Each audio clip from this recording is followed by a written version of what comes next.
Hi friends, welcome to the SB Geography channel, and in the Human Geography series, today we are taking population growth, particular mention of India. आज हम लोग जनसंख्या वृद्धि के बारे में चर्चा करेंगे, विशेषकर भारत में जनसंख्या वृद्धि की प्रवृत्तियां, ट्रेंड्स क्या हैं, उनकी चर्चा करेंगे। मित्रों, जनसंख्या वृद्धि 3 घटकों पर आधारित है। जनसंख्या वृद्धि की गणना के लिए 3 घटक, there are 3 components. CBR crude birth rate, अशोधित जन्म दर, CDR क्रूड डेथ रेट, अशोधित मृत्यु दर, और माइग्रेशन, प्रवास। CBR is equal to B by P into 1000. B is the number of live births in an area. P, mid-year population of that area. CDR, D, number of deaths in that area. P, the mid-year population of that area, and of course that migration. जन्म दर आपने देखा, किसी क्षेत्र में प्रति 1000 जनसंख्या पर जीवित बच्चों की संख्या है, लाइव बर्थ पर 1000 पर्सन्स, और इसी तरीके से मृत्यु दर, नंबर ऑफ डेथ्स पर 1000 ऑफ पॉपुलेशन। ये आप देखेंगे, जन्म दर और मृत्यु दर दोनों ही प्रति 1000 में कैलकुलेट की जाती है, आंकी जाती है, जबकि वृद्धि दर की जब हम बात करते हैं तो वह प्रतिशत में होती है। माइग्रेशन की बात करें, प्रवास, इन माइग्रेशन भी और आउट माइग्रेशन भी, किसी क्षेत्र से निकलकर दूसरी क्षेत्र में जाना या किसी बाहर के क्षेत्र से उस क्षेत्र में आना, इन माइग्रेशन और आउट माइग्रेशन, आवास और उत्प्रवास। आप देखेंगे, जन्म दर और मृत्यु दर का अंतर होता है तो वो कहलाता है नेचुरल ग्रोथ, प्राकृतिक वृद्धि। किसी भी क्षेत्र में एक निश्चित अवधि में जन्म दर कितनी है और मृत्यु दर कितनी है, उन दोनों का अंतर, जो पॉजिटिव नेगेटिव दोनों हो सकता है, प्राकृतिक वृद्धि दर कहलाता है, नेचुरल ग्रोथ रेट। और फिर आप देखेंगे एक्चुअल और इंड्यूस्ड ग्रोथ, सम्यक वृद्धि, या टेक्निकली इसको हम वृद्धि ही कहते हैं। जब हम केवल ग्रोथ कहेंगे तो दैट इज इंड्यूस्ड और एक्चुअल ग्रोथ। इसमें क्या है, जन्म और मृत्यु दर के बीच का अंतर, और फिर इन माइग्रेशन को हम प्लस करते हैं और आउट माइग्रेशन को माइनस कर देते हैं। इसके बाद जो नंबर आती है, that is the actual growth of population. तो पॉपुलेशन ग्रोथ क्या है? It's simply population change from one point of time to the other. 1901 में जनसंख्या इतनी थी, एक दशक के बाद दूसरे पॉइंट ऑफ टाइम 1911 में जनसंख्या इतनी हो गई। तो this is the population change और ग्रोथ ऑफ पॉपुलेशन। अब आप देखें, जनसंख्या वृद्धि से जुड़ी कुछ और बातें। सबसे पहले तो देखिए, यह है डेमोग्राफिक ट्रांजिशन, जनांकिकीय संक्रमण। जनांकिकीय संक्रमण किसी क्षेत्र में जनसंख्या के पूर्वानुमान का आकलन करता है। किसी क्षेत्र में आने वाली अवधि में जो भी अवधि हम मान लें, 1 वर्ष में, 5 वर्ष में, 1 दशक में, अनुमानित कितनी जनसंख्या होगी, ये हम डेमोग्राफिक ट्रांजिशन से या जनांकिकीय संक्रमण से पता करते हैं। क्या है ये जनांकिकीय संक्रमण? What is demographic transition? एक ओर तो जनसंख्या की वृद्धि का हम अनुमान लगाते हैं, माने जनसंख्या वृद्धि, ग्रोथ ऑफ पॉपुलेशन, लेकिन साथ ही ग्रोथ ऑफ इकोनॉमी, अर्थव्यवस्था की वृद्धि। तो कोई भी क्षेत्र है, कोई भी देश है, उसकी अर्थव्यवस्था अविकसित से विकसित अर्थव्यवस्था की ओर जाती है। या अविकसित अर्थव्यवस्था क्या है? यहाँ आप देख सकते हैं रूरल एग्रेरियन इकोनॉमी, कम विकसित, अल्प विकसित, अर्ध विकसित, अंडर डेवलप्ड इकोनॉमी, जो कि रूरल एग्रेरियन, ग्रामीण कृषि अर्थव्यवस्था, प्रिमिटिव टाइप की अर्थव्यवस्था है, कृषि अर्थव्यवस्था है। ये कृषि अर्थव्यवस्था बदल करके विकास के साथ अर्बन इंडस्ट्रियल इकोनॉमी में बदलती है। माने इकोनॉमी की ग्रोथ क्या है? कोई इकोनॉमी, किसी क्षेत्र की इकोनॉमी रूरल एग्रेरियन से अर्बन इंडस्ट्रियल में बदलती है। और जाहिर ये बदलना एकाएक नहीं होता, बीच में एक ट्रांजिशन होता है, एक संक्रमण होता है। धीरे धीरे जो कम विकसित कृषि अर्थव्यवस्था है वो अति विकसित औद्योगिक और नगरीय अर्थव्यवस्था में बदलती है। अब आप देखिए, जनसंख्या वृद्धि और अर्थव्यवस्था की वृद्धि या अर्थव्यवस्था के विकास में एक अंतर संबंध है, इंटर रिलेशनशिप है। उसी को हम डेमोग्राफिक ट्रांजिशन कह सकते हैं। अब ध्यान दें, यहाँ पर देखिए इस ट्रांजिशन की 3 फेजेस हैं। First phase, second phase, third phase. First phase में आप देखेंगे बर्थ रेट जो ऊपर का ये कर्व है और डेथ रेट जो नीचे का कर्व है, ये दोनों एक दूसरे से मिले हुए हैं। What does it show? इसका अर्थ क्या है? जन्म दर भी तेज है लेकिन मृत्यु दर भी तेज है। हाई बर्थ रेट है और हाई डेथ रेट है। रिजल्ट क्या है? Population is not very highly growing. जनसंख्या की वृद्धि तीव्र नहीं है, क्योंकि तीव्र जन्म दर तीव्र मृत्यु दर से संतुलित हो जाती है, कंपनसेट हो जाती है। जन्म दर उच्च है यहाँ और मृत्यु दर भी उच्च है। आप देखें कि दोनों कर्व्स एक साथ हैं, इसलिए यहाँ जनसंख्या मंथर गति से, सामान्य गति से बढ़ती है, तीव्र गति से नहीं बढ़ती। फिर आप देखिए सेकेंड फेज में क्या होता है। अब यहाँ फर्स्ट फेज में क्या था भाई? अर्थव्यवस्था बहुत कम विकसित है,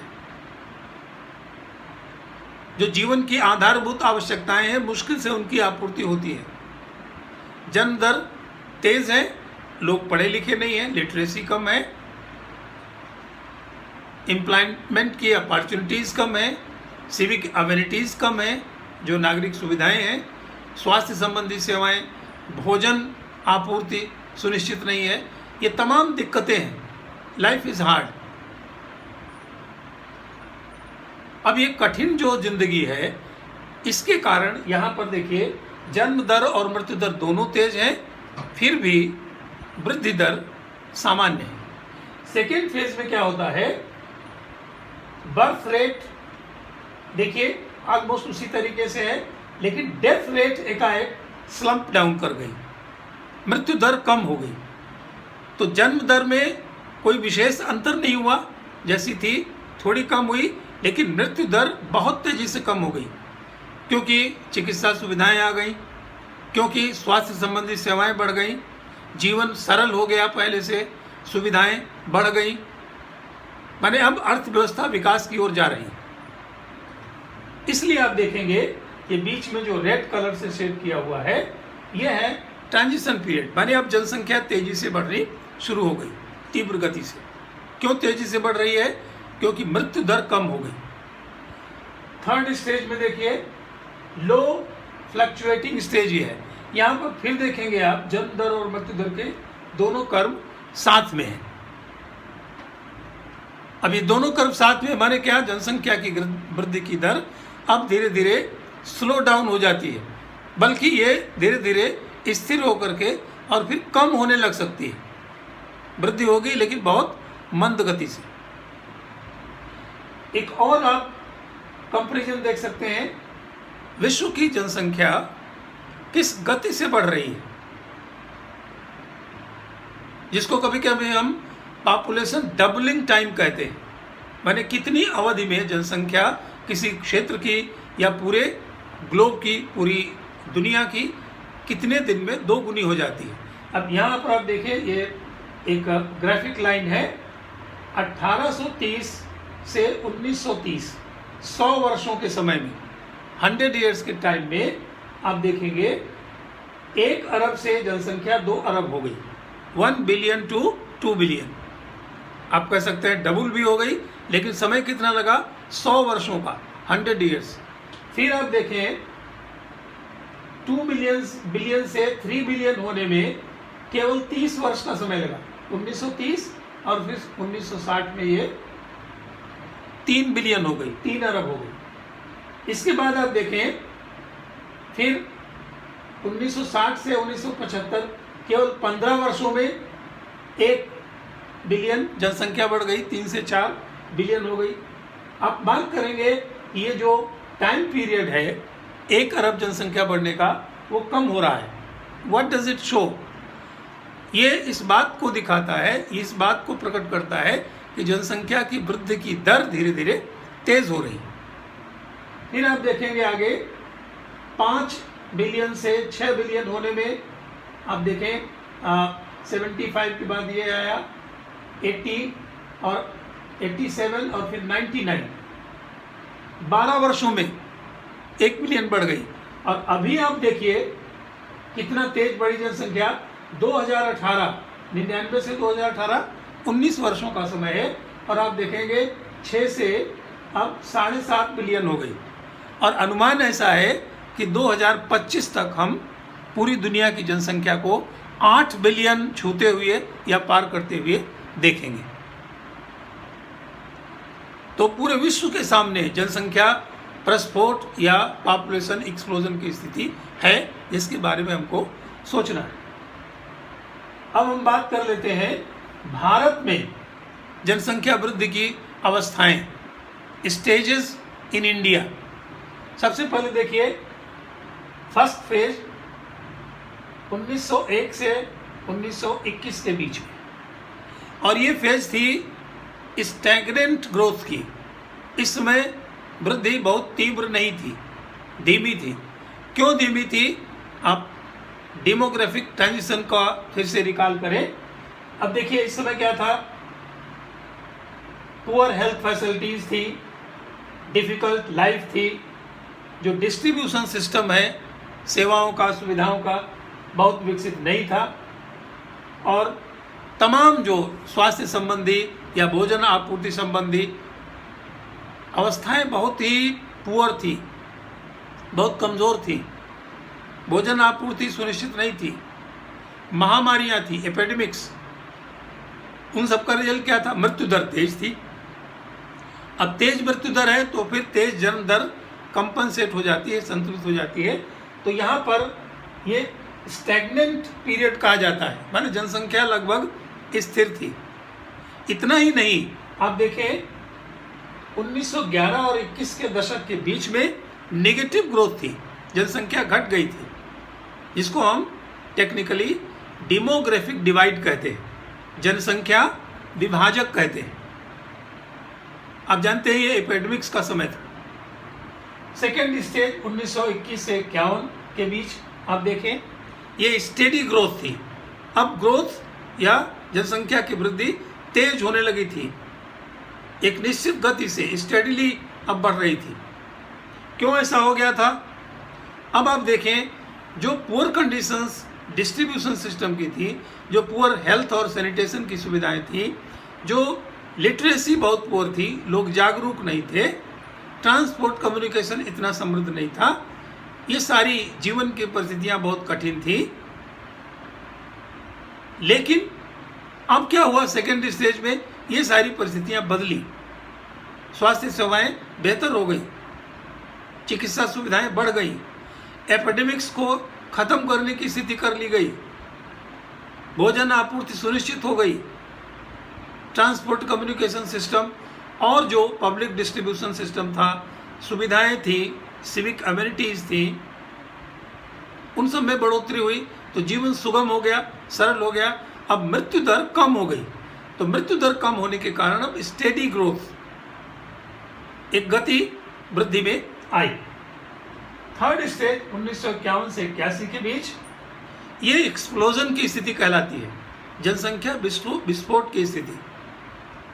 अब आप देखिए, जिन सुविधाओं का विस्तार हुआ था सेकेंड स्टेज में, वो और विस्तृत हो गई, और सेंट्रलाइज्ड प्लानिंग के तहत अब जो नागरिक सुविधाएं हैं उनको और अधिक विकसित कर लिया गया, जीवन पहले से सरल और सुगम हो गया, स्वास्थ्य सुविधाएं और अच्छे दर्जे की हो गई, ड्रिंकिंग वाटर सप्लाई अश्योर्ड और सुरक्षित प्रोटेक्टेड वाटर सप्लाई ज़्यादातर जगहों पर होने लगी, रोजगार के अवसर लोगों को अधिक मिलने लगे, इंडस्ट्रियलाइजेशन बढ़ा।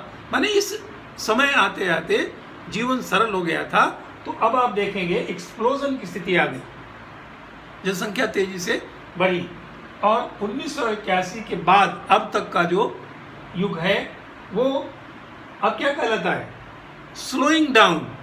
आप जो थर्ड स्टेज देख रहे थे वर्ल्ड पॉपुलेशन के कंटेक्स्ट में, अब फिर जन्म दर, यहाँ क्या हुआ, अब और लोग जागरूक हो गए और लिटरेट होने लगे, लोग शिक्षित होने लगे, जनसंख्या वृद्धि के बारे में उनका अपना भी नज़रिया बदलने लगा, तो जन्म दर भी कम हुई और मृत्यु दर पहले से ही कम थी। भाई जितना विकास होगा उतना चिकित्सा सुविधाएं, उतनी भोजन आपूर्ति, उतने जीवन का जो लिविंग स्टैंडर्ड है, रहन सहन का स्तर है, सब बढ़ा, तो जाहिर है सुगम जीवन हो गया, लॉन्जेविटी बढ़ गई, इसलिए मृत्यु दर कम हुई। लेकिन अब जनसंख्या बढ़ तो रही थी, लेकिन बहुत विस्फोटक स्थिति से नहीं बढ़ रही थी। अब हम बात कर लेते हैं भारत में जो जनसंख्या की वृद्धि का एक रीजनल पर्सपेक्टिव, क्षेत्रीय भिन्नता क्या क्या है उसमें। अब देखिए, जो लो ग्रोथ रेट है इंडिया में 20% तक, 20% तक की जो वृद्धि दर है वो केरला है, कर्नाटका, तमिलनाडु, आंध्र प्रदेश, पांडिचेरी, गोवा, ये सभी राज्य हैं, सभी दक्षिणी राज्य। क्या आप बता सकते हैं, सोच सकते हैं कि इन दक्षिणी राज्यों में जनसंख्या की वृद्धि कम क्यों है? एक जो सबसे बड़ा प्रोमिनेंट कारण लगता है, यहाँ पर शिक्षा का प्रसार अधिक है। आप जानते हैं केरल नियरली 100% लिटरेसी रेट, तो जहाँ शिक्षा अधिक है, माने जहाँ विकास अधिक है, अब धीरे धीरे पर वहाँ पर ट्रेंड जो है स्लो डाउन का या स्लम्प डाउन का आ रहा है। अब जापान अमेरिका जैसे देशों को देखें, वहाँ तो और इस तरीके की स्थितियाँ हैं, विकसित देश हैं, अर्थव्यवस्था बहुत विकसित है, ट्रांजिशन पार कर चुकी है, तो वहाँ पर जनसंख्या की वृद्धि की दर अब कम हो गई है, स्लो डाउन हो गई। इसके बाद जो 20 से 25 माने अधिक जनसंख्या वृद्धि वाले प्रदेश हैं, आप सब देखें उत्तरी भारत के और पश्चिम पूर्व के राज्य हैं, गुजरात है, महाराष्ट्र, राजस्थान, पंजाब, हरियाणा, यूपी, उत्तराखंड, मध्य प्रदेश, सिक्किम, असम, वेस्ट बंगाल, बिहार, ये सभी राज्य, झारखंड, छत्तीसगढ़, सब उत्तरी राज्य। यहाँ आप जानते हैं ह्यूमन डेवलपमेंट की बात करेंगे तो भी कंपैरेटिवली कम है। अब महाराष्ट्र की तुलना बिहार से नहीं कर सकते, एजुकेशनल स्टेटस, लिटरेसी रेट, सब कुछ महाराष्ट्र में, केरल में, कर्नाटका में, इन नॉर्दर्न स्टेट्स की तुलना में अधिक है, इसलिए वहाँ पर जनसंख्या की वृद्धि तीव्र है। अब एक बहुत महत्वपूर्ण पक्ष आता है, भारत में जो एडोलसेंट्स पॉपुलेशन है, किशोर जनसंख्या है, वो बहुत इंपॉर्टेंट है। इतनी इंपॉर्टेंट कि पूरी दुनिया भारत को एक ह्यूमन वर्क फोर्स के पोटेंशियल के रूप में देखती है, एक पोटेंशियल मार्केट दिखता है पूरी दुनिया में। तो we are lucky in this sense. क्यों ऐसा है? क्योंकि हमारे यहाँ यंग पॉपुलेशन अधिक है, नियरली 30%। लेकिन जो एडोल्टेंट एज है, ये जो किशोर वय है, किशोर अवस्था है, नॉर्मली 10-11 से लेकर के 17-18 साल तक की एज, ये बहुत वल्नरेबल भी है, सुवेद्य भी है। इस उम्र में बहुत जल्दी गलत आदतें पकड़ लेना, निगेटिव बातें सोचने लगना, आपराधिक प्रवृत्ति की ओर चले जाना, जरा सा अगर हम असावधानी करें, जरा सा इनका ध्यान न रखा जाए, केयरफुल न रहा जाए, तो हमारी जनसंख्या का ये भाग, ये किशोर वय का भाग, जो हमारे लिए एक वर्क फोर्स का पोटेंशियल है, जो प्रोडक्टिव पॉपुलेशन हो जाएगा आगे चल करके 2-4 वर्षों में हमारे वर्क फोर्स में शामिल होगा, इफिशिएंट ह्यूमन रिसोर्स जो बनेगा, वो अगर गलत आदतें पकड़ ले, चूँकि वो वल्नरेबल है, बहुत जल्दी उसको गलत आदतें, हैबिट्स पड़ जाती हैं, आपराधिक प्रवृत्तियाँ वो गिर लेता है। तो इसलिए इस चंक को, ये जो किशोर वय, किशोर अवस्था का चंक है, इसको हमें बहुत ध्यान देने की ज़रूरत है, और हमारे देश में इस पर ध्यान दिया गया है। और 2003 में I think national youth policy, राष्ट्रीय युवा नीति हमारे देश में बनाई गई है सरकार के द्वारा, जिसमें इस किशोर वय जनसंख्या के विशेष रूप से उसका ध्यान दिया गया है। जो किशोर जनसंख्या है, उन लोगों को बेहतर शिक्षा की सुविधाएं दी जाएं, उनकी रिक्रिएशन की प्रॉपर व्यवस्था हो, स्पोर्ट्स की व्यवस्था हो प्रॉपर, ताकि उनका मन न भटके, ताकि वो रास्ते से अलग ना हटे, उनका पार्टिसिपेशन बढ़े, नेशन बिल्डिंग में, राष्ट्र के निर्माण में उनका योगदान हो। उनको हमें पार्टिसिपेशन देना है ताकि वो अपनी रिस्पॉन्सिबिलिटी समझ सकें। क्रिएटिविटी के लिए उनकी क्रिएटिविटी के लिए ध्यान देना है, ताकि वो दूसरी गलत आदतों की ओर न जाएं, इतने क्रिएटिव हो जाएं, और नेशन बिल्डिंग में उनका फुलेस्ट पार्टिसिपेशन हो। तो hope you enjoyed this episode. और अब हम ह्यूमन ज्योग्राफी में आगे इस सीरीज में जो भी वीडियो लेकर के आएंगे, उनमें विश्व का परिप्रेक्ष्य भी होगा और भारतीय संदर्भ भी होगा। जैसे आज हमने देखा जनसंख्या की वृद्धि में विश्व का संदर्भ और भारत का संदर्भ विशेष करके। Hope you enjoyed this. Thank you very much.